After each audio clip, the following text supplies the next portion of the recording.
These Appalachian Mountain stories are about to mess with your head so bad, you'll be sleeping with the lights on for weeks. We're talking legit nightmare fuel that'll make true crime look tame, hikers vanishing without a trace, mountain legends that'll haunt your dreams, and encounters so wild they'll have you questioning everything. Buckle up, because these stories are about to get real AF. Before we continue, smash that subscribe button and hit like. Help us spread these nightmare fuel tales to every horror junkie out there. Drop a comment with which story freaked you out the most.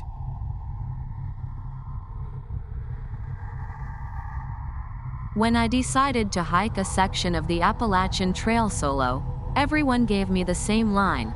It's beautiful, but it can be scary. I didn't think much of it. I'd been backpacking and camping for years, knew the woods like the back of my hand.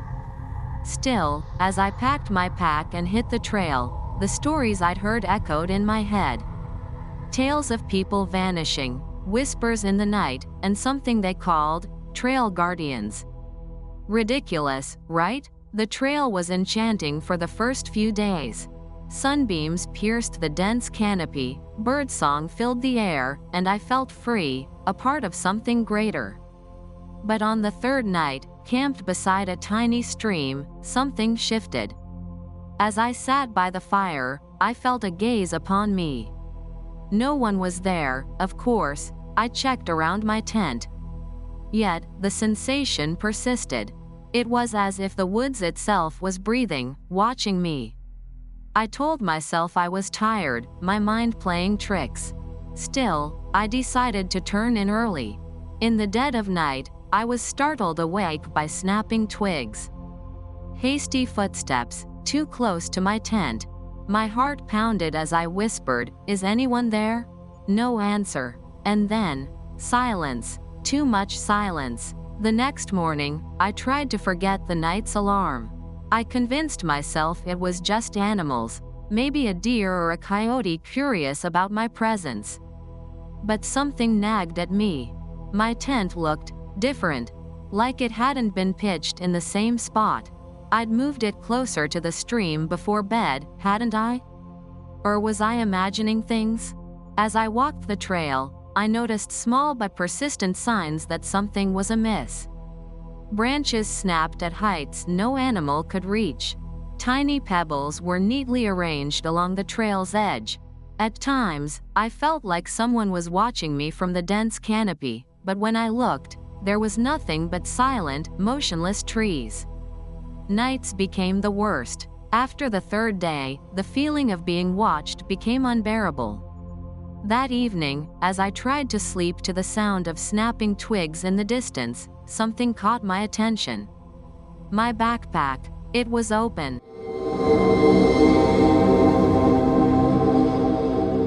I froze. I was certain I'd zipped it shut before bed.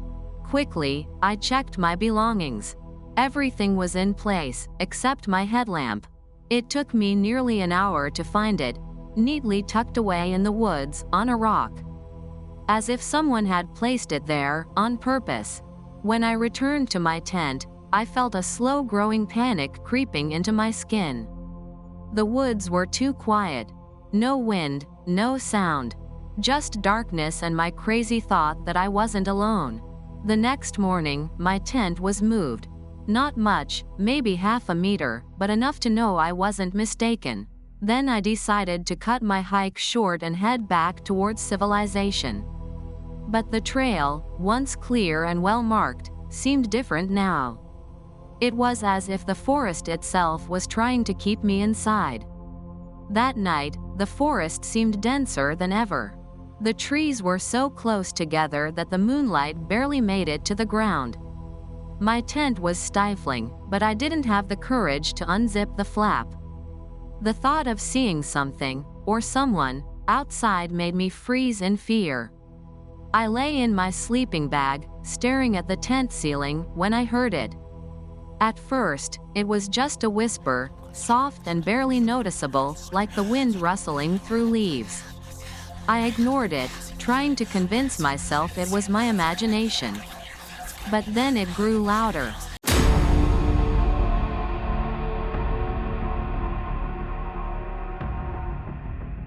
Come. The word was a whisper, but clear. My breath caught. My heart pounded as I listened in the silence, hoping it wouldn't happen again. But it did. The voice came from the direction where I'd found my headlamp the night before. Come. It was the same word, but this time it was deeper, as if coming from the throat of someone standing too close.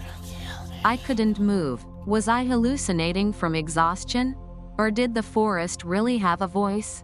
Come. This time, it sounded like my own voice, as if I was calling out to myself. For a moment, my head spun. I fought against the urge to check what was outside. But what if someone was really there? Someone playing these tricks on me? Suddenly, the sound of footsteps broke the silence. The steps were slow but clear, like someone carefully walking on leaves. I peeked through a small opening in the tent. In the darkness, I couldn't see anything, but the footsteps were closer. Closer. Then everything stopped. The footsteps, the whisper, even my breath. It was as if the forest had held its breath along with me. I waited in that eerie silence until I fainted from fear and exhaustion. The next morning, when I opened my tent, I found something at the entrance. A stone with a carved arrow. The arrow pointed straight into the woods, in the direction where I'd heard the voices. That last night on the trail, I didn't sleep a wink. The arrow on the stone felt alive, pulsing in my mind. The whisper of, "Come," echoed even though I couldn't hear it anymore. I imagined what might be out there, deep in the woods, but I never had the courage to find out. In the morning, when the first rays of sun lit up the forest, everything seemed so peaceful. As if the night's terror had never existed. The stone arrow was still there, but I didn't touch it. Instead, I packed my tent, checked every inch of my backpack, and turned back. I didn't even look back. The way back was confusing. It was as if the trail had changed shape. I still felt that gaze, like an invisible pair of eyes following me. In some places, I noticed signs, broken branches, or neatly arranged pebbles. I couldn't tell if they had been there before or if I was just noticing them now. When I finally reached the first sign of civilization, a small mountain shelter, a wave of relief washed over me. A part of me expected something to grab my shoulder or for me to hear another whisper, but nothing happened. At least not then. 5 years have passed, but those nights have never left me. Sometimes, when I turn off the lights and lie down, I hear that voice, a whisper, soft, distant, but unmistakable. Come. Sometimes I wonder what would have happened if I had followed the arrow. Would I have found answers or something I couldn't understand? Even now, when someone mentions the Appalachian Trail, a chill runs down my spine. I don't tell anyone about it, not even my closest friends. Sometimes I think I should go back, if only to prove to myself that it wasn't real. But something always stops me. That fear, that feeling that the forest would open up and pull me inside forever. Maybe it was all in my head. Or maybe there's something in those woods that we don't want to understand. I'll never know, and a part of me is grateful for that.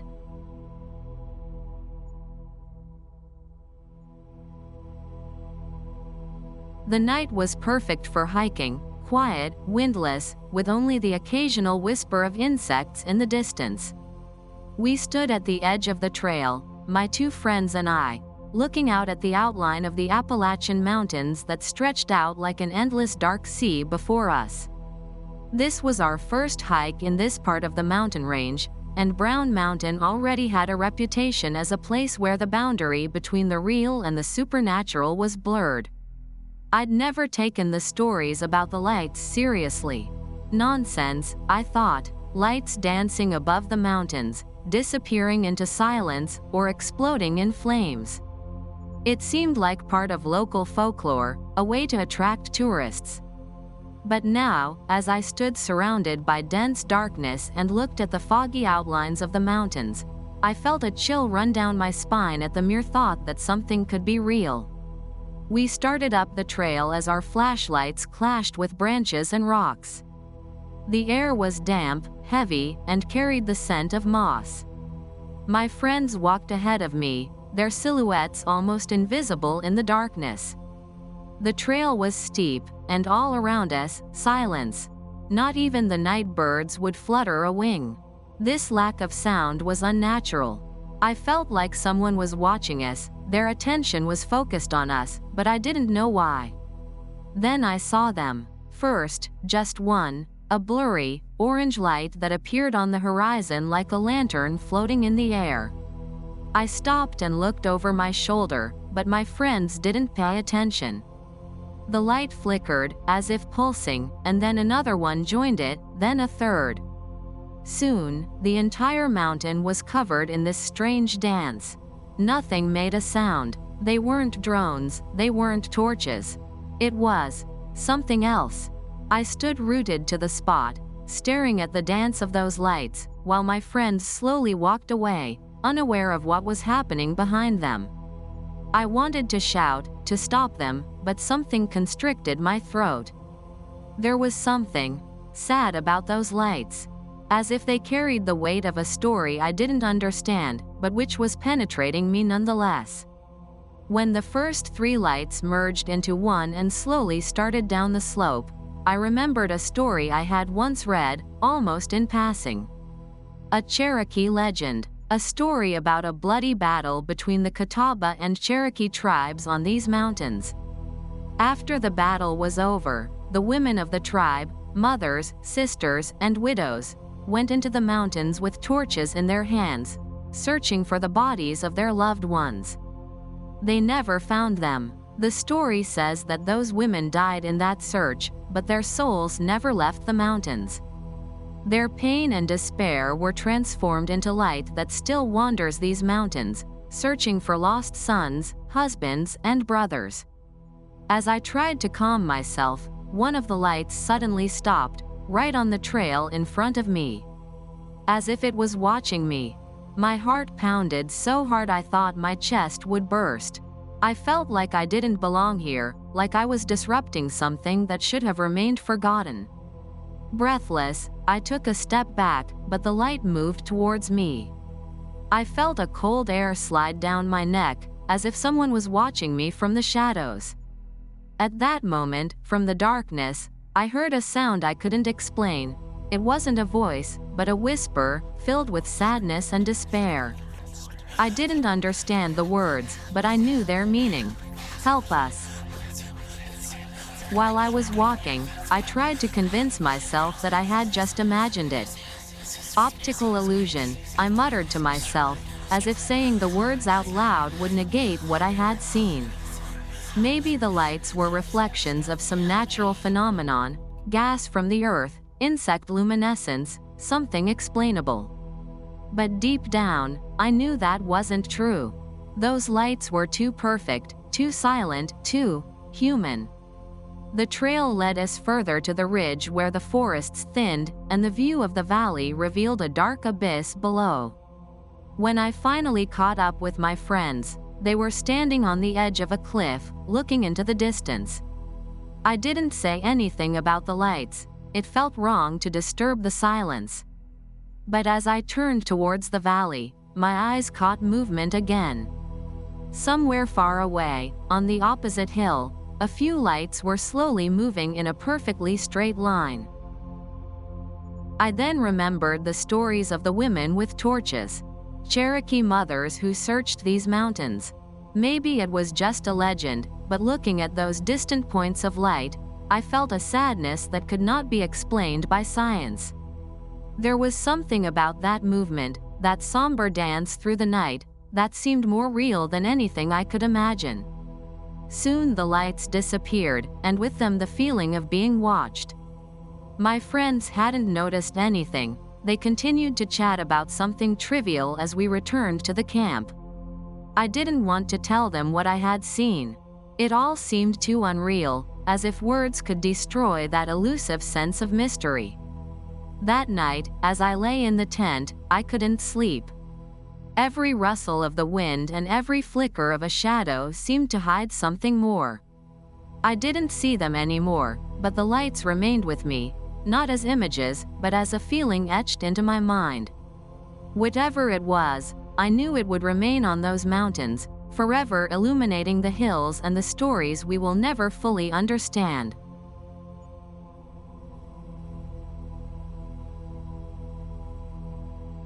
It was a beautiful day, sunny, everything was going according to plan. Hiking the Appalachian Mountains was just what we needed, until we got lost. Jake and I were walking along a trail that wound its way to the top of Max Patch, one of the most beautiful viewpoints in this part of the mountains. It was all so open, green, and peaceful, and the view stretched for miles. But then, while playing with the map and looking out at the distant landscape, we got lost. Jake said it wasn't a problem, that we'd figure it out pretty quickly, but as time passed, I realized we had no idea where we were. In an instant, the trail had become just another trail, with no real exit. You know how it is when everything starts to look the same. I didn't notice how day was turning into dusk until night caught up with us. Max Patch was well known enough for us to expect good weather and safe hiking, but now it seemed like the whole place was chasing us into darkness. We tried to find our way back, but the trails we recognized were no longer clear enough. So we walked, until we came across something that looked like shelter. An old space between trees, with a few branches overlapping to create a small shelter from the cold wind. That was enough to stop us. It was time to try to calm down, recharge our batteries, and find something that could give us at least a small sense of security. The wind was blowing through the trees, making a sound like whispers and crunching, all the things that, during the day, would be completely insignificant, the rustling of leaves, the movement of branches under the weight of the wind. But now, at this moment, every sound was like torture. Every crunch in the night sounded like a step, as if something was walking around us. When I closed my eyes, I saw darkness, absolute darkness, darker than anything I could imagine. It seemed like the darkness had a shape, that it moved, that it smiled behind every branch, behind every shadow. Fear was deep in my stomach, squeezing me like steel, and my heart was like a dull thud that I couldn't control. What if something is real? I thought, and the thought was etched in my head like a knife. Every crack of the branches was like an answer that couldn't be complete, but it was clear enough to make my heart jump. I felt the pressure increasing, my breath getting shorter. I couldn't understand what was worse, staying here in the dark or moving, exposing myself to even more unknown. Maybe it's just the sounds of nature. I tried to deceive myself, but I knew I couldn't believe my thoughts. At that moment, every noise was unpleasant. Every noise had the shape of something unnatural, something that was moving, something that was coming. And every time I turned my head towards the unknown part of the darkness, my heart would tighten, as if something on the other side was looking back. I started to re-evaluate everything around me. Is it possible that we're not alone? Is it possible that something is following us? My mind was working at maximum capacity. Every scenario that went through my head was scarier than the previous one.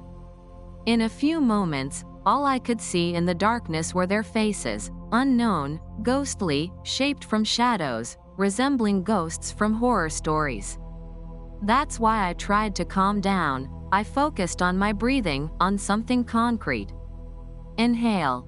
Exhale, I repeated to myself, but it was useless. The darkness didn't let up, there was no way out, and I couldn't stop thinking. I couldn't get the thought out of my head of what might be behind me, behind that branch that creaked in the wind, behind every new rustle of leaves. My mind was now like a triggered avalanche. Thoughts were rolling, one after another, and each one became more terrifying than the previous one. Is it possible that we fell into some kind of ambush area? Are those some people or maybe something else, something that was just waiting for the right moment? Maybe it's just the sounds of the wind, but what if they aren't? Maybe those are footsteps. Real footsteps. Maybe something is coming towards us. All these thoughts flooded my mind, and my heart felt like a clenched fist, tight and unable to find a way out. My palms were sweaty, and my body was completely rooted in the shelter, like a bird caught in a net. I looked at Jake, his figure in the semi-darkness, his nervousness, his movements. Had he seen something he shouldn't have? No, I can't let panic overcome me, I repeated to myself, but it was too late. Fear was there, in every breath, in every thought, in every whisper the wind carried towards me. It seemed like there was no escape from this situation. As time passed, I lost all sense of time, as if the night had stopped and we were trapped in this dimension of fear. There was only darkness and silence everywhere, occasionally interrupted by a crack, occasionally by those ghostly cries that I could no longer clearly determine if they came from my head or from the real world. It was as if all our worst fears, all our worst scenarios, had merged into one: isolation, darkness, the unknown, and insecurity. I started to feel like I wasn't good enough, like I wasn't brave enough, like I wasn't ready for a moment like this. And then the thought came, what if we never get out of here? I felt my hand gripping the branch, my heart tightening every time the wind roared. Fear wasn't just physical, it was psychological. It was like a strange unknown game, something that crept under your skin and fed on everything we usually suppressed. But I had to endure. I had to hold on. Somewhere around 5 in the morning, as the light of the first dawn began to break through the trees, I heard voices. But those voices were human and clear. The voices came from the direction of the trails we had left. At that moment, tears rolled down my cheeks. It wasn't fear, but pure and sincere relief. It was our friends from the camp, who had decided to find us. Under the light of the early morning, their smiles and energy were like sunbeams that had freed us from this darkness and uncertainty. We had gone through the scariest night of our lives, but now it was over. Max Patch was once again the magical place we remembered. This time, there was no view of endless green horizons, but it was enough that they found us and that we were safe again. The night that seemed to last forever was now just a memory, one night in the mountains I will never forget.